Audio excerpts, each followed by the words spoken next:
দেখুন, আমি সাধারণত সেই ধরনের সিনেমা, সেই ধরনের গল্প এবং সেই ধরনের ওয়েব সিরিজ নিয়ে কথা বলার চেষ্টা করি যে সিনেমাগুলি বা যে গল্পগুলি তাকে বিনোদনের পাশাপাশি আপনার মধ্যে কিছু প্রশ্ন ছেড়ে যাবে। তেমন একটি গল্প হচ্ছে পিল ওয়েব সিরিজটি। আজ কথা বলবো এই পিল সিরিজটি নিয়ে। তো চলুন ভিডিও শুরু করি।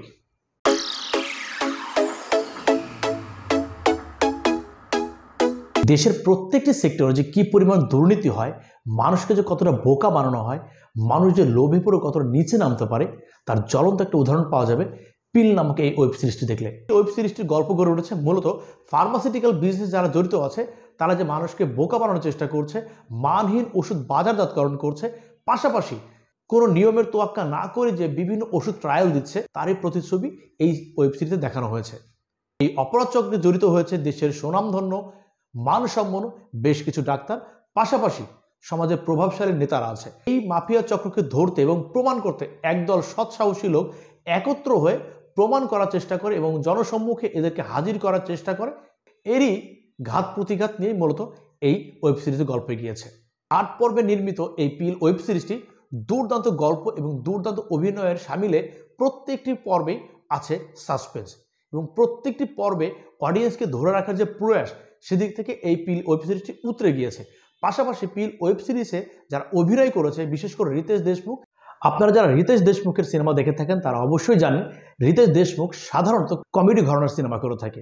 কমেডি ঘরানা থেকে বের হয়ে নতুন কিছু করার চেষ্টা করেছে, আর এই কাজটি করেই বেশ প্রশংসিত হচ্ছে রিতেশ দেশমুখ। কুমার গুপ্তা, জয়দেব যাদব এবং মাহিম যোশী ৮ পর্বের এই দুর্দান্ত গল্পটি এই ৩ জন পরিচালক মিলে তৈরি করেছে। ৮ পর্বের এই ওয়েব সিরিজটি মোট ৫ ঘন্টা ৪৩ মিনিটের ওয়েব সিরিজ। মূল গল্পে ঢুকতে বেশি সময় নেয়নি, যার জন্য প্রত্যেকটি পর্ব উপভোগ্য হয়েছে এবং দর্শককে ধরে রাখার জন্য, উত্তেজনার জন্য যে সিকোয়েন্স দরকার, যে থ্রিল দরকার, তার প্রত্যেকটা চেষ্টাই করেছেন এই রাইটার।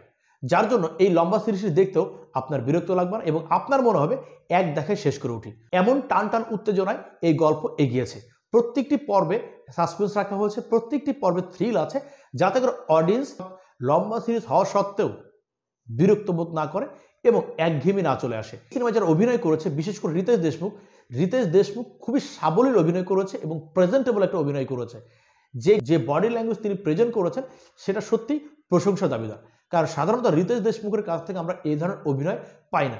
নিজস্ব ঘরানা থেকে বের হয়ে এসে নতুন কিছু করার চেষ্টা করেছে এবং দুর্দান্ত একটা গল্প চয়েস করেছে এবং সেই গল্প অনুযায়ী নিজেকে প্রেজেন্ট করে দর্শকের সামনে উপহার দিয়েছে আমি মনে করি। পাশাপাশি এই ওয়েব সিরিজটি মুক্তির পরপর বেশ প্রশংসিত হয়েছে, যেমন গল্প, যেমন প্রেজেন্ট করা, পাশাপাশি রিতেশ দেশমুখকে নিয়ে বেশ আলোচনা হয়েছে। সুতরাং আপনারা যারা out of the box content পছন্দ করেন বা ভালো লাগে, তাদের জন্য বেস্ট একটা গল্প হবে পিল ওয়েব সিরিজটি। এই পিল ওয়েব সিরিজটি একদিকে যেমন আপনাকে মজা দেবে, থ্রিল দিবে, সাসপেন্স দিবে, পাশাপাশি সমাজের বাস্তবতা উপলব্ধি করতে আপনাকে সাহায্য করবে এবং গল্পের শেষের দিকে আপনার মাথায় রেখে যাবে কিছু প্রশ্ন। সুতরাং সময় বাঁচিয়ে দেখে নিতে পারেন এই পিল ওয়েব সিরিজটি।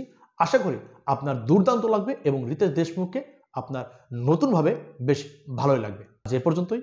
ভালো থাকবেন এবং অবশ্যই ভালো রাখবেন।